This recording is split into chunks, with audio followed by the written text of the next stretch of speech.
अस्सलाम वालेकुम सज्जनों, मित्रों, बेलियो। आपदी जिंदगी च हमेशा दो दरवाजे खुले रखा करो। एक गलती करके ओहदे ते माफ़ी मंग लेना, दूसरा किसी नूं माफ़ कर देना।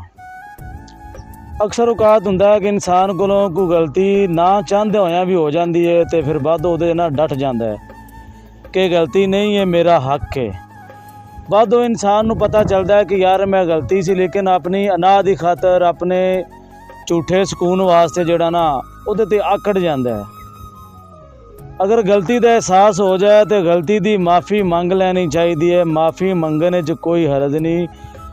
माफ़ी मंगण नाल इंसान के मामला सीधे हो जाते हैं। अल्लाह ताला नूं भी गलती वाला बंदा जिहड़ा माफ़ी मंग लै, अल्लाह ताला नूं वह बंदा पसंद हुंदा है। तो गलती करके जिहड़ा बंदा माफ़ी मंग लैंदा असर इंसान होए, तो जिहड़ा गलती करके उहदे ते डट जाता है, उहदे ते आकड़ जाता है, वह शैतान है।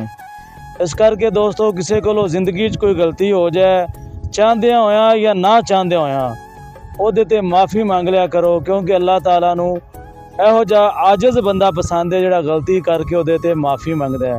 वो गलती इंसान कोलों भी मंग लैनी चाहिए है जिहदे नाल गलती होई है, ते रब कोलों भी गलती की माफ़ी मंग लैनी चाहिए है।